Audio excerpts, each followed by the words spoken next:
Cricket के तमाम चाहने वालों को मेरा यानी अंशुल तलमले का प्यार भरा नमस्कार। इंडियन क्रिकेट टीम भले इस वक्त एक्शन से दूर है, लेकिन इंडियन क्रिकेट चर्चाओं में बना हुआ है क्योंकि बीसीसीआई ने दलीप ट्रॉफी के स्क्वाड की घोषणा कर दी है और इस स्क्वाड की घोषणा के साथ ही बीसीसीआई के डोमेस्टिक क्रिकेट का बिगुल भी फूंक दिया गया है क्योंकि दलीप ट्रॉफी से ही अब डोमेस्टिक क्रिकेट की शुरुआत हो जाएगी।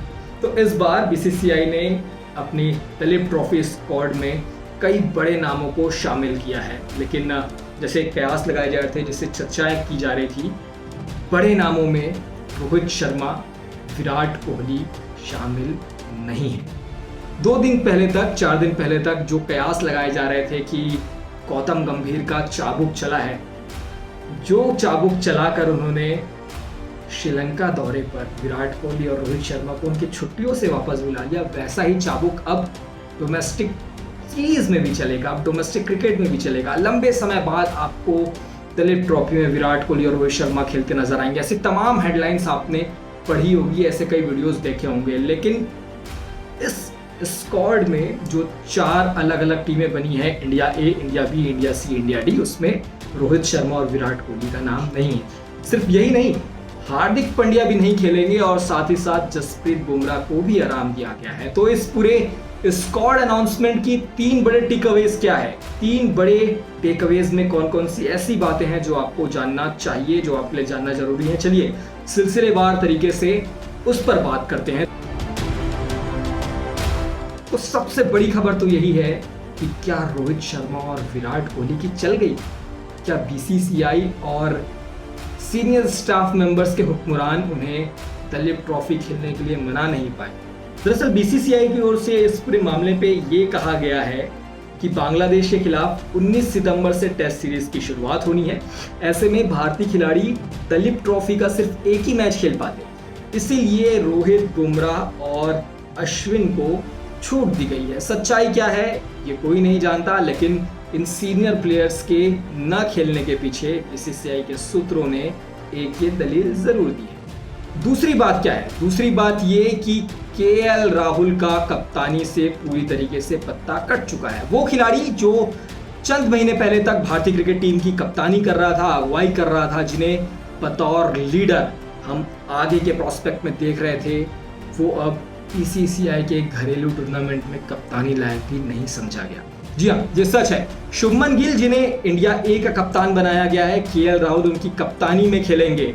वो T20 वर्ल्ड कप में भी नहीं खेले थे केएल राहुल, और वनडे सीरीज जो अभी श्रीलंका के खिलाफ हुई उसमें भी उनको एक आध मैच पे ही मौका मिला। टेस्ट टीम में भी उनकी जगह कोई परमानेंट नहीं है, कोई पत्थर की लकीर नहीं है कि केएल राहुल T20 मैच खेलेंगे ही खेलेंगे। ऐसे में उनके सितारे पूरी तरीके से गर्दिश में चल रहे हैं और अब कप्तानी भी उनको डोमेस्टिक क्रिकेट तक में भी करने का मौका नहीं मिल रहा है। शुभमन गिल, जिन्हें हाल ही में टीम का उप कप्तान बनाया गया भारतीय क्रिकेट टीम का गौतम गंभीर की कोचिंग में, उनकी कप्तानी में अब आपको केएल राहुल दलीप ट्रॉफी के मैच खेलते हुए दिखाई देंगे। इस टीम में और कौन कौन है? इस टीम में कुलदीप यादव, शिवम दुबे और रियान पराग जैसे भी नाम हैं जो इंडिया ए में शुभमन गिल की कप्तानी में खेलेंगे। इस टीम अनाउंसमेंट की, इस टीम घोषणा की सबसे बड़ी और तीसरी बात क्या है? ईशान किशन की वापसी। जी हाँ, सबसे बड़ी बात जो है वो है ईशान किशन की वापसी, क्योंकि पिछले सीजन में ईशान किशन को ये आरोप लगाते हुए उन पर ये आक्षेप लगा था कि ये आईपीएल में ज़्यादा फोकस कर रहे थे।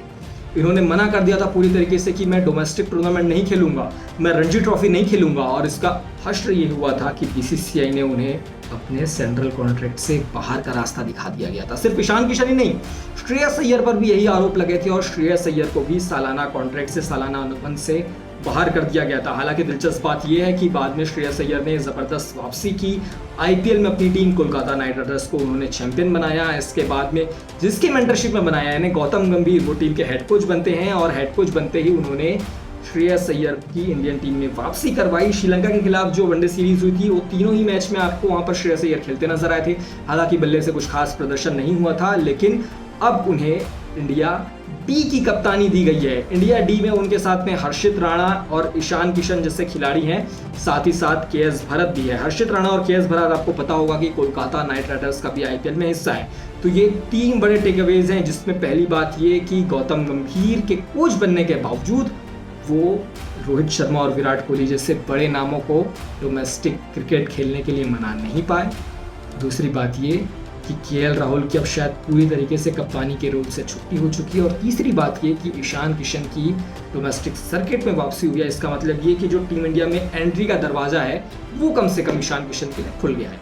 इस पूरी रिपोर्ट पर आपका क्या कहना है? अगर किसी पॉइंट पर आप मुझसे इत्तेफाक नहीं रखते तो प्लीज़ कमेंट करके ज़रूर बताएं, और अगर मेरी बात से सहमत हैं तो दोस्तों और यारों से इस वीडियो को शेयर करना बिल्कुल ना भूलें। फिलहाल इस वीडियो में इतना ही। मुझे यानी अंशुल को दी से इजाज़त। तब तक आप सब दिखते रहिए NPT ऑनलाइन। शुक्रिया।